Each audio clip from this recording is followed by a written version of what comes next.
Sa paglabas ng Kabanata 6 ng The Apocalypse of the Gods, tuluyan nang nakumpirma na ang mga kaganapan sa Tournament of Apocalypse ay naganap bago pa ang Ragnarok. Lumiwanag ang lahat nang lumabas si Hercules sa kabanatang ito, buhay pa at nanunood sa laban ni Prometheus. Ngunit hindi lang iyon, hindi basta-basta Diyos si Prometheus. Ayon sa isang Diyos na nanunood, isa siyang Titan, at hindi ito magandang balita para kay Sun Wukong. Ang tanong na lang, ano nga kaya ang kayang ilabas na kapangyarihan ng isang Titan? Ito ang tatalakayin ko ngayon, kaya kung handa ka na, tara at simulan na natin. What's up mga Coops, Manga Moto nagbabalik. Record of Ragnarok, The Apocalypse of the Gods Kabanata 6. Ang god na nagrebelde laban sa mga gods. Sa harap ni Cuchulainn, nagpakilala si Prometheus bilang isa ring outer god, isang Diyos na sumasalungat sa mga ibang Diyos. Dagdag niya, isa siya sa mga unang haligi ng grupo ng outer gods. Gayunpaman, mukhang hindi interesado si Cuchulainn sa sinabi ni Prometheus. Matapos ang maikling pagpapakilala, singhal lamang ang isinagot ni Cuchulainn. Tanong niya, dahil ba pareho tayong outer gods, ibig sabihin ba magkapantay na tayo? Hindi niya alintana ang mga sinasabi ni Prometheus at idiniin pa na ang titulo ng outer gods ay wala namang halaga at naiisip lang ng mga katulad nito. Habang nakakuyom ang kanyang kamao, idinagdag ni Cuchulainn, ang tanging pakialam ko lang ay kung malakas o mahina ang kalaban ko. Sa kanyang galit, akmang sasalakayin ni Cuchulainn si Prometheus nang biglang marinig niya ang isang kahol. Napalingon siya sa direksyon ng ingay at nakita ang kanyang asong si Gais na nakatayo sa may pasukan ng kwarto. Sa mga sandaling iyon, tumalon si Gais papunta sa braso ni Cuchulainn na para bang yayakap ito. Sinalo siya ng kanyang amo at habang dinidilaan ng aso ang kanyang mukha, tila humihingi ng tawad si Cuchulainn sa kanyang alaga. Pasensya ka na, pinag-alala kita, sambit niya na may halong pagsisisi. Habang pinapanood ang muling pagkikita ng dalawa, nagsalita si Prometheus. Magkaibigan nga talaga kayong dalawa, wika nito. Dagdag pa niya, dapat magpasalamat si Cuchulainn kay Gais. Ipinaliwanag niya na kahit gaano pa kalakas ang kakayahan ng katawan ni Cuchulainn na maghilam, kung hindi hinanap ni Gais si Prometheus, baka mas malala pa ang nangyari sa mandirigma. Sa sinabi ni Prometheus, napatingin si Cuchulainn sa mga bendang nakabalot sa kanyang braso. Tahimik siya sa loob ng ilang sandali, tila iniisip ang kanyang kalagayan. Di nagtagal, tinanong niya si Prometheus kung ano ang dahilan kung bakit nito napagdesisyonang iligtas siya. Subalit, agad din niyang sinabi na hindi na mahalaga sa kanya ang sagot. Sa huli, nagpasalamat si Cuchulainn kay Prometheus. Gayunpaman, paalala niya na kapag nagtagpo silang dalawa sa labanan, hindi siya magpipigil sa bakbakan. Natawa lamang si Prometheus sa sinabi ni Cuchulainn. Lumabas na sila sa kwartong iyon at bago sila maghiwalay, nag-iwan ng payo si Prometheus. Sinabi niya, ang estilo mo sa pakikipaglaban, Cuchulainn, ang mismong dahilan kung bakit maaaring hindi ka magtagal sa Apocalypse. Habang naglalakad si Cuchulainn palabas, nagbigay pa ng dagdag na paalala si Prometheus. Sinabi nito na kung ipagpapatuloy ni Cuchulainn ang kanyang estilo ng pakikipaglaban, hindi niya sigurado kung ano ang magiging kahihinatnan nito. Bagamat walang imek si Cuchulainn, halatang mabigat ang bumabagabag sa kanyang isipan. Ilang saglit pa ang lumipas, at si Gais ang tumahol, parang nagpapahayag ng suporta sa kanyang amo. Sa simpleng kahol na iyon, tila naintindihan ni Cuchulainn ang nais iparating ng kanyang alaga. Napangiti siya ng bahagya, at humarap muli kay Prometheus. Na-appreciate ko ang payo mo, maikli ngunit taos-pusong sabi ni Cuchulainn kay Prometheus. Gayunpaman, agad din siyang tumalikod at naglakad palayo, sabay sabing, pasensya na, hindi ko na-gets agad. Tila nagpapahiwatig ito na hindi siya sanay sa pagpapasalamat ngunit sinikap pa rin niyang iparating ito. Habang papalayo, tumigil saglit si Cuchulainn at nag-iwan ng huling salita. Hindi ko makakalimutan ang pangalan mo, Prometheus. Napatingin si Prometheus sa kanya, ngiting puno ng pangunawa ang sagot sa pamamaalam ni Cuchulainn. Habang naglalakad palabas kasama si Gais, biglang napaisip si Cuchulainn at napabulong sa sarili. Napakaraming klase pala ng mga Diyos ang umiiral. Sa kanyang isip, ang naging tagpo nila ni Prometheus ay isang paalala na hindi lahat ng Diyos ay kaaway o kaagaw sa lakas. Habang papalayo sina Cuchulainn at Gais, natigilan si Prometheus at napakamot na lang sa ulo. Talagang hindi masyadong tapat ang mga demigods na tulad nila, pabirong sabi niya habang nakatingin sa magkaibigang papalayo. Mukhang hindi magiging kasing dali ng inaasahan ang mga bagay. Habang nagmumuni-muni si Prometheus tungkol sa kanyang koneksyon sa mga katulad ni Cuchulainn, napansin niyang may isang aninong papalapit sa kanya. Sa isang mabilis na lingon, ngumiti siya at nagsalita, "Ano sa tingin mo, Heracles?" Tila kilala niya ang paparating na demigod. Mula sa dilim, lumitaw si Heracles, na may dalang presensyang puno ng lakas at kumpiyansa. "Matagal na rin nang huli tayong magkita, Prometheus," wika ni Heracles, kasabay ng isang ngiti. Tinawag din niya itong kaibigan. Sa susunod na panel, makikita sina Prometheus at Heracles na nakatayo sa dulo ng isang talampas. Habang tanaw ang malawak na kalangitan, pinag-uusapan nila ang kanilang kasalukuyang sitwasyon at ang hirap ng kanilang mga posisyon. Binanggit ni Prometheus na inaasahan niyang si Heracles ang mapipili bilang isa sa 13 kinatawan ng mga Diyos. Sa narinig, napahinto sandali si Heracles, tila nag-isip bago sumagot. Nang magsisimula ng sabihin ni Prometheus ang kanyang saloobin tungkol sa desisyong iyon, biglang pinutol siya ni Heracles. "Walang duda," sabi ni Heracles na may seryosong tinig. "Kahit na ang sangkatauhan pa ang aking magiging kalaban, hindi ako magpapakakampanti, at hinding-hindi rin ako magpipigil sa laban." Nagpatuloy si Heracles, ipinahayag ang kanyang determinasyon. "Ibibigay ko ang lahat bilang kinatawan ng mga Diyos. Lalaban ako ng may dangal at karangalan." Dagdag pa niya, "Kung sino man ang magiging kinatawan ng sangkatauhan na haharap sa akin, isang mandirigmang ibubuhos ang lahat, pati ang kanyang puso at kaluluwa, sisiguraduhin kung tatayo ako ng buong tatag. At sa labang iyon, makikita ng lahat ng Diyos ang tunay na lakas ng sangkatauhan." Pagkaraan ng ilang sandali, nagsalita si Prometheus habang nakatingin sa mga ulap. "Hindi ka pa rin nagbabago, Heracles," aniya. "Kahit gaano kahirap ang sitwasyon, palagi mong tinatahak ang landas na alam mong tama. Palagi kang sumusulong ng walang pag-aalinlangan." Sandaling tumigil si Prometheus, tila nag-iisip ng malalim bago muling nagsalita. "Samantalang ako na si Prometheus, ay palaging nawawala sa landas tuwing sinusubukan kong sagipin ang sangkatauhan. Kung ikukumpara kita sa akin, Heracles, napakalaki ng pagkakaiba natin." Napangiti si Heracles at may halong tapik sa balikat, sinabi niya kay Prometheus, "Huwag kang mawala ng pag-asa. Kahit naguguluhan ka at nahihirapan, nagagawa mo pa rin ang nararapat. Ganoon ka kasing klaseng Diyos. Kahit magkaiba ang landas na ating tinatahak, iisa lang ang ating patutunguhan." Napakalalim ng mensaheng ipinahihiwatig ng panel na ito, lalo na nang sabihin ni Heracles na bagamat magkaiba sila ng landas na tinatahak, iisa ang kanilang layunin, ang magtaguyod ng patas na hustisya para sa lahat. Sa madaling salita, kahit ikaw pa ang isang Diyos, kung ikaw ay nagkamali, mararanasan mo ang nararapat na kaparusahan mula sa kanila. Sa susunod na panel, makikita ang dalawa na nasa gitna ng napakaraming kalaban. Sa ganitong kritikal na sitwasyon, kitang-kita ang kanilang pagkakaibigan at ang tiyak nilang pagtutulungan upang malampasan ang anumang hamon. Sa madaling sabi, sila'y tunay na magkasangga, walang iwanan, anuman ang mangyari. Iniabot ni Heracles ang kanyang kamay kay Prometheus at may kasiguraduhang tanong, "Hindi ba't ganito naman talaga dapat?" Pagkatapos ng ilang saglit na pag-iisip, tumango si Prometheus at sumang-ayon sa sinabi ni Heracles. Sa sandaling iyon, tila nabawasan ang bigat ng kanyang damdamin.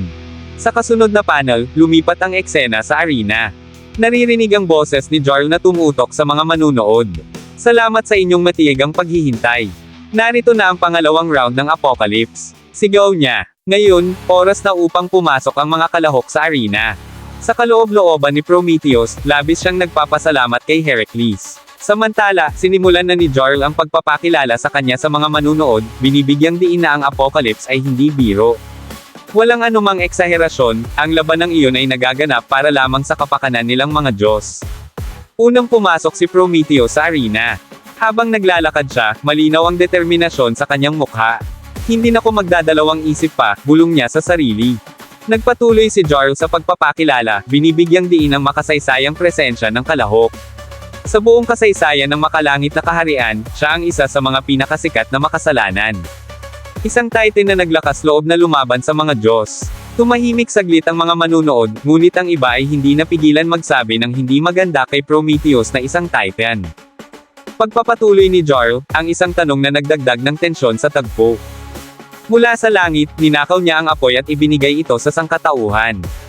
Ngunit ano nga ba ang naging resulta nito? Binanggit ni Jarl na dahil sa ginawa ni Prometheus, ang pagbibigay ng apoy sa sangkatauhan, nagkaroon ng mga tao ng teknolohiyang lampas sa kanilang kakayahang kontrolin. Sa halip na gamitin ito ng tama, sinira nila ang kalikasan, pumasok sa mga walang kabuluhang digmaan, at nagpatuloy sa pagiging mapagmataas at pabaya. Idiniin ni Jarl na ang mga pagkakamaling ito ay direktang resulta ng kilos ni Prometheus. Sa gitna ng kanyang anunsyo, tinanong ni Jarl ang mga manonood kung uulitin kaya ni Prometheus ang parehong pagkakamali at muling ibigay ang apoy sa sangkatauhan. O bilang isang Diyos, pipiliin ba niyang gamitin ang martilyo ng hustisya laban sa kanila? Matapos ang tanong na ito, binuo na ni Jarl ang pagpapakilala kay Prometheus bilang ang pinakaunang outer god. Sa susunod na eksena, makikita si Ares, na nagpahayag ng kanyang galit kay Prometheus. Sinabi niyang hindi niya gusto ito, pero sumingit si Hermes at nagtanong kung dahil ba iyon sa pagiging malapit ni Prometheus kay Heracles. Kaagad na itinanggi ni Ares ito, at binanggit niyang napakababaw ng ganung dahilan.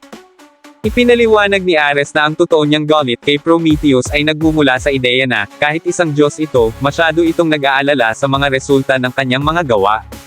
Kung ikukumpara kay Heracles, napakalayo ng agwat nila, ayon kay Ares. Ngunit makulit si Hermes at muli niyang binanggit na ang ugat ng galit ni Ares ay ang pagiging malapit ni Prometheus kay Heracles, dahilan para tuluyang mairita si Ares at sabihan si Hermes na tumigil na. Sa puntong ito, nagsalita si Prometheus sa harap ng lahat. Inamin niya sa mga manunood at kay Zeus mismo na siya nga ang nagbigay sa mga tao ng apoy. Binanggit niya na dahil dito, nagkaroon ng maraming pagkakamali ang sangkatauhan, kabilang na ang kanilang misguided na progreso. Pero diretsahan niyang tinanong, ano nga ba ang pakialam ng mga Diyos sa mga pagkakamali ng mga tao? Malakas na isinigaw ni Prometheus, kasabay ng paglatag ng kanyang mga braso, na dapat hayaang magkamali ang sangkatauhan. Sinabi niya na ang mga pagkakamali ang magtuturo sa kanila ng tamang landas at tunay na progreso. Dagdag pa niya, aakuin ko ang lahat ng parusa na ibabato sa kanila. Maghahanap ako ng paraan upang mailigtas ang sangkatauhan. Kahit ilang beses pa mangyari, palagi ko silang ililigtas. Habang nangyayari ito, nanggagalaiti si Ares sa galit, hindi matanggap ang paninindigan ni Prometheus. Ngunit sa kabilang banda, sumang-ayon si Heracles, at sinabing ang mga salita ni Prometheus ay sumasalamin sa kung sino talaga siya. Sa baba ng arena, nagkatitigan sina Heracles at Prometheus. Sabay nilang inihayag ang kanilang paninindigan, ang Ragnarok at Apocalypse, kahit magkaibang laban ang aming pinagdadaanan, sabay kaming lalaban. Gamit ang aming sariling mga kamay, ililigtas namin ang sangkatauhan. Tahimik na tinitigan ni Zeus ang eksena, malalim ang iniisip. Pagkatapos ng ilang saglit, sinabi niya, akala ko ay naging mas mabait na si Prometheus sa paglipas ng panahon. Ngunit tila may nagbabadya pa ring panganib sa kanyang ginagawa. Sumang-ayon si Hermes sa obserbasyon ni Zeus. Kung naresolba ni Prometheus ang kanyang mga pagdududa sa ganitong paraan at makakakuha pa siya ng additional prize para sa torneo, hindi ko alam kung ano ang maaaring kahihinatnan nito. Hindi lang Ragnarok ang maaaring makonsela, baka pati ang Humanity Survival Conference ay mabura rin. Sa puntong ito, isinatinig ni Ares ang tanong na naglalaro sa kanyang isipan, maaalis ba sa mga Diyos ang kapangyarihan at karapatang magdesisyon para sa sangkatauhan? Totoo bang tatanggapin mo ito, Ama? Sumang-ayon si Zeus sa tanong ni Ares, na nagsasabing hindi magiging kapanapanabik ang laban kung walang kaunting panganib. Dagdag pa niya, ang kasiyahan sa labanan ay nagmumula sa hamon ng hindi inaasahang mga sitwasyon. Sa puntong iyon, ipinagpatuloy ni Jarl ang kanyang anunsyo, ang top contender sa championship ay patapak na sa arena. Sinabi rin ni Zeus na ang magiging kalaban ni Prometheus ay isang nilalang na tiyak na magpapahirap sa kanya. Inihayag ni Jarl na ang susunod na kalahok ay isang Diyos na naghimagsik laban sa kapwa niya mga Diyos. Isa siyang kilalang figure sa hanay ng mga outer gods, at ang kanyang pangalan ay palaging kaugnay ng kaguluhan. Habang sinasabi ito ni Jarl, inaasahan ng mga nanunood na mga gods na lalabas na ang makapangyarihang Diyos mula sa lagusan. Sa susunod na panel, napansin ni Jarl na wala pa ring lumalabas mula sa lagusan, kaya't nagtataka siya kung bakit ganoon. Sa loob ng lagusan, abala ang mga kaibigan ni Sun Wukong sa pagmamadali na palabasin na siya. Pinagsabihan naman niya ang kanyang mga kaibigan na maging mahinahon at huwag maingay dahil maaari namang maghintay ang mga manunood. Paglipat ng eksena, nagbitaw ng matinding komento si Sun Wukong. Sinabi niya na ginagawa lamang nilang palipas oras ang laban, at wala siyang obligasyong sundin ang kanilang kagustuhan. Sa wakas, lumabas siya mula sa lagusan, kasabay ng anunsyo ni Jarl na naroon na ang kasunod na kalahok.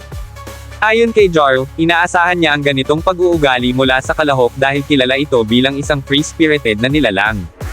Minsan, bumaba ang 100 sundalo mula sa langit upang bawiin ang kanyang kalayaan, ngunit wala silang nagawa laban sa kanya.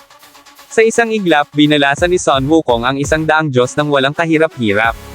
Sa panel, makikita ang tambak ng mga walang buhay na katawan ng mga Diyos, isang nakakakilabot na tanawin na sumasalamin sa kanyang di mapapantayang lakas. Ang pahayag na ito'y nagbibigay ng matinding epekto, nagpapaliwanag kung bakit ganoon na lamang ang kumpiyansa sa mukha ni Zeus. Ang kanyang ngiti ay tila nagsasabing, kahit gaano pa kalakas si Prometheus, hindi magpapahuli si Sun Wukong pagdating sa kapangyarihan. Sa paglabas niya, nakilala siya ni Neze bilang si Sun Wukong, at nabanggit ni Taishan Laojun, "That's just like him." Tinawag naman siya ni Jin Zhao at Yin Zhao na isang tampolasang unggoy, habang tuwang-tuwa ang Bull Demon King, Niu Mo Wang. Ayon kay Enma Dayo, hindi pa rin nagbabago ang batang ito. Ipinahayag ni Jarl na kahit maraming Diyos, malalakas na yokai, at isang makapangyarihang Demon King ang susubok pigilan si Sun Wukong, pati na ang mismong tadhana niya, imposibleng mapigilan ang kanyang matinding rampage. Wala siyang sariling layunin sa labanang iyon at sumali lamang siya dahil sa pagkabagot. Ang free-spirited monkey ng kalangitan ay paparating na para sa Apocalypse, ang Great Sage equal to Heaven, si Sun Wukong ng China. Ngunit sa parehong sandali, biglang may lumipad sa ere. Dahil ba ito sa pagpapabeya o kawalan ng seryosong atensyon? Agad namang nakadenahan ni Prometheus ang kanang paa ni Sun Wukong. Humingi ng paumanhin si Prometheus sa Great Sage equal to Heaven, ngunit pinutol ni Jarl ang tensyon at sinabi na hindi pa niya ibinibigay ang hudyat ng pagsisimula. Tinuwanan lamang ito ni Zeus, at sinabihan niya si Jarl na huwag masyadong maging mahigpit, na okay lang minsan na hayaang mangyari ang ilang bagay. Sa oras na iyon, diretsahang sinabi ni Prometheus na hindi niya hahayaang matalo siya sa labanang ito, sa pamamagitan ng kilos na iyon, malinaw na siya ang nagpasimula ng labanan. Dito natapos ang kabanata. Ngunit bago tayo tuluyang magpaalam, nais kong ibahagi sa inyo ang bago kong obra na inspired kay Prometheus, sana'y magustuhan ninyo. Maraming salamat po. At dito na nagtapos, alam kong bitin ka sa kwentuhan natin, kaya sorry na agad. Shoutout po muna kina